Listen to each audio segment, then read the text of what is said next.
الحمد للہ رب العالمین والصلاة والسلام علی سید الانبیاء والمرسلین اما بعد۔ ہمارا 40 حدیثیں یاد کرنے کا سلسلہ یہ جاری و ساری ہے۔ اس سے پہلے ہم 3 حدیث پاک جو ہیں وہ سماعت فرما چکے ہیں۔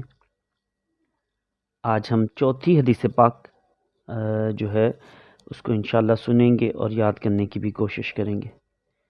امیر المومنین سیدنا عمر فاروق اعظم رضی اللہ تعالیٰ عنہ سے روایت ہے کہ شہنشاہ مدینہ قرار قلب و سینہ صاحب معطر پسینہ صلی اللہ تعالی علیہ وآلہ وسلم نے ارشاد فرمایا، انما الاعمال بالنیات، یعنی اعمال کا دار و مدار نیتوں پر ہے۔ صحیح بخاری حدیث پاک نمبر 1 اور صفحہ نمبر 1۔ اس حدیث پاک سے معلوم ہوا کہ اعمال کا ثواب نیت پر ہی ہے۔ بغیر نیت کسی عمل پر ثواب کا حق ہی نہیں، یعنی استحقاق جو ہے نا وہ بغیر کسی عمل پر یعنی کہ نیت نہیں کی تو پھر نہیں ملے گا۔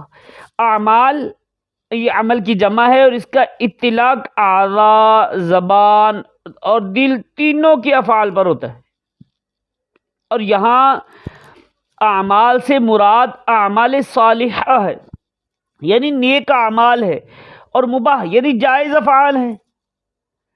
اور یہاں اعمال سے مراد جو ہے اگر کوئی اچھا کام کرتے ہیں، نیک اعمال اعمال صالحہ کرتے ہیں، جائز کام کرتے ہیں، تو اس کے اوپر اگر اچھی نیت ہے، ثواب کی نیت ہے، اللہ رسول کی رضا کی نیت ہے، تو پھر یہ ثواب کی امید ہے۔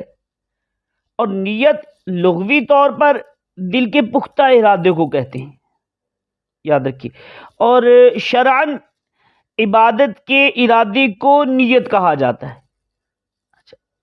عبادت کی بھی 2 قسمیں ہوتی، ایک ہوتی مقصودہ عبادت، مقصودہ یعنی جیسے نماز ہے، روزہ ہے، کہ ان سے مقصود حصول ثواب ہے، انہیں اگر بغیر نیت ادا کیا جائے تو یہ صحیح نہیں ہوں گے، اس لیے کہ ان سے مقصود ثواب تھا، اور جب ثواب مقصود ختم ہو گیا تو اس کی وجہ سے اصل شے ہی ادا نہ ہوئی۔ تو عبادت مقصودہ جو ہے نماز روزہ میں نیت یہ شرط ہے، یہ ضروری ہے۔ جو آپ نے نماز پڑھنی ہے اس کا آپ کے دل میں پختہ ارادہ ہونا بھی ضروری ہے۔ اسی غیر مقصودہ اچھا وہ جو دوسری عبادتوں کے لیے ذریعہ ہو، جیسے نماز کے لیے چلنا، وضو، غسل وغیرہ، ان عبادات کو عبادت غیر مقصودہ یعنی کہ کہتے ہیں۔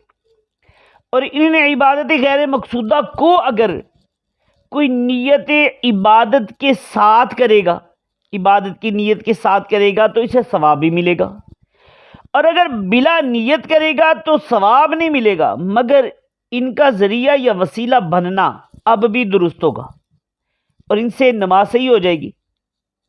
اگر کسی بندے نے وضو میں نیت نہیں کی تو وضو ہو جائے گا، اس کی نماز کے لیے یعنی کہ جو شرط ہے وہ پوری ہو جائے گی۔ تو اگر کسی بندے نے نماز کے لیے یعنی کہ سے پہلے جو وضو کرتے ہیں اس میں اگر یہ نیت کر لی کہ اللہ عز و جل کے حکم کی تعمیل یعنی کہ حکم الہی بجا لانے کے لیے وضو کرتا ہوں، پاکیاں حاصل کرنے کے لیے وضو کرتا ہوں، تو یہ ڈبل ثواب ہے۔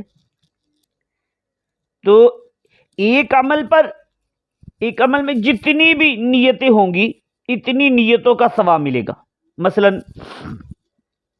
محتاج قرابت دار کی مدد کرنے میں اگر نیت فقط اللہ عز و جل کے لیے دینے کی ہوگی تو یہ ایک نیت کا ثواب پائے گا، اور اگر صلہ رحمی کی نیت بھی کرے گا تو 2 ثواب پائے گا۔ اسی طرح مسجد میں نماز کے لیے جانا بھی ایک عمل ہے، اس میں بہت سی نیتیں کی جا سکتی ہیں۔ امام اہل سنت آپ فرماتے فتاوی رضویہ شریف میں کہ اس کے لیے 40 نیتیں بیان کی ہیں آپ نے، اور فرمایا کہ بے شک جو علم نیت جانتا ہے، علم نیت کا کسی کو اس کے بارے میں علم ہے، یہ اس علم کے بارے میں جانتا ہے، تو فرماتے ایک ایک فعل کو اپنے لیے کئی کئی نیکیاں کر سکتا ہے۔ فتاوی رضویہ شریف جلد 5 صفحہ نمبر 673۔ بلکہ مباح کاموں میں بھی اچھی نیتیں کرنے سے ثواب ملے گا۔ مثلا خوشبو ہے، ہم یہ لگاتے، تو خوشبو لگانے میں اگر اتباع سنت کی نیت کر لی جائے، تعظیم مسجد کی یعنی کہ نیت کر لی جائے کہ مسجد کو خوشبودار رکھیں گے، فرحت دماغ اور اپنے مسلمانوں سے ناپسندیدہ بو کو دور کرنے کی نیتیں ہوں، تو یہ ہر نیت کا الگ الگ ثواب ملے گا۔ تو یہ جو ہے اللہ کرے کہ ہم نیتوں کی طرف ہماری توجہ ہو جائے۔ یہ آئیے ایک میں آپ کو خلوص نیت کے اوپر ایک واقعہ بھی عرض کرتا ہوں سیدنا مالک بن دینار رحمۃ اللہ تعالی علیہ کے بارے میں۔ سیدنا مالک بن دینار رحمۃ اللہ تعالی علیہ دمشق میں مقیم تھے۔ سیدنا امیر معاویہ رضی اللہ تعالیٰ عنہ کی تیار کردہ مسجد میں اعتکاف کیا کرتے تھے۔ ایک مرتبہ ان کے دل میں خیال آیا کہ کوئی ایسی صورت پیدا ہو جائے کہ مجھے اس مسجد کا متولی یعنی انتظام سنبھالنے والا بنا دیا جائے۔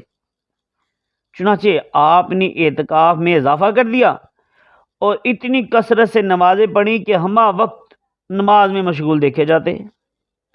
لیکن کسی نے آپ کی طرف توجہ نہیں کی۔ 1 سال اسی طرح گزر گیا۔ ایک مرتبہ آپ مسجد سے باہر آئے تو ندائے غیبی آئی، ایک غیبی آواز آئی کہ اے مالک تجھے اب توبہ کرنی چاہیے۔ یہ سن کر آپ کو 1 سال تک اپنی خود غرضانہ عبادت پر شدید رنج اور شرمندگی ہوئی، اور آپ اپنے قلب کو ریا سے خالی کر کے خلوص نیت کے ساتھ ساری رات عبادت میں مشغول ہو گئے، ساری رات عبادت میں مشغول رہے۔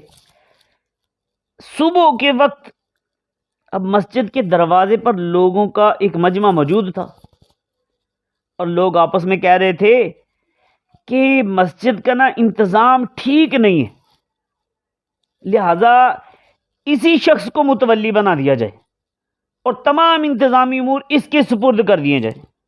سارا مجمع اس بات پر متفق ہو کر آپ رحمۃ اللہ تعالی علیہ کے پاس آ پہنچا، اور آپ کے نماز سے فارغ ہونے کے بعد انہوں نے آپ سے عرض کی کہ ہم باہمی طور پر کیے گئے متفقہ فیصلے سے آپ کو مسجد کا متولی بنانا چاہتے ہیں۔ آپ رحمۃ اللہ تعالی علیہ نے اللہ پاک کی بارگاہ میں عرض کی، اے اللہ، میں 1 سال تک ریاکارانہ عبادت میں اس لیے مشغول رہا کہ مجھے مسجد کا متولی بنا دیا جائے، مگر ایسا نہ ہوا۔ اب جب کہ میں صدقے دل سے تیری عبادت میں مشغول ہوا تو تمام لوگ مجھے متولی بنانے آ پہنچے ہیں اور میرے اوپر یہ بار ڈالنا چاہتے ہیں، لیکن میں تیری عظمت کی قسم کھاتا ہوں کہ میں نہ تو اب ان کے متولی بنوں گا اور نہ مسجد سے باہر نکلوں گا۔ یہ کہہ کر اب پھر عبادت میں مشغول ہو گئے۔ تذکرۃ الاولیاء باب 4 ذکر امام مالک بن دینار رحمۃ اللہ تعالی علیہ جلد 1 صفحہ نمبر 48-49۔ تو ہمیں بھی ان سے یہی یعنی کہ سبق ملا کہ جو کام کرنا ہے اگر اللہ رسول کی رضا کے لیے کیا جائے تو اس میں امید ہے فائدہ بھی ہوگا۔ لوگوں کے دکھاوے کے لیے، لوگوں کو خوش کرنے کے لیے کوئی کام کر بھی لیں گے تو امید ہے لوگ بھی مشکل سے ہی خوش ہوتے ہیں، اور ساتھ میں جو ثواب سے محرومی یہ علیحدہ ہے۔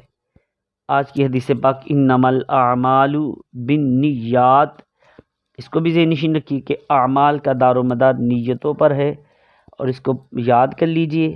جب بھی کوئی کام کرنے لگے تھوڑی دیر کے لیے رک جائیے، کرنے کیا لگے ہیں، تو اس کے اوپر تھوڑا سا خیال کر لیجئے، اس میں سنت کیا ہے، اس کو کیسے کرنا چاہیے سرکار دو عالم صلی اللہ علیہ وسلم کے طریقہ کار کے مطابق جو بھی معاملہ. تو فار ایگزامپل گھر سے نکلنے لگے ہیں، تھوڑی دیر رکیے، کیا کریں گے؟ تو وہ کچھ نیتیں بنا لیجئے. دعا گھر سے نکلنے کی، باہر جانے کی دعا پڑھوں گا، سواری کی دعا پڑھوں گا، مسلمان ملے تو ان کو سلام کروں گا، کوئی غلط بات دیکھوں گا تو اس کو لوگوں کو بتاؤں گا، اچھی بات کا حکم کروں گا، نیکی کی دعوت دوں گا، برائی سے منع کروں گا. اگر اس طرح نیتیں جتنی کر سکتے ہیں، اگر کوئی نیت بنتی ہو تو اس کو ترکیب بنا لیجئے. امید ہے انشاءاللہ اس سے فائدہ ہوگا.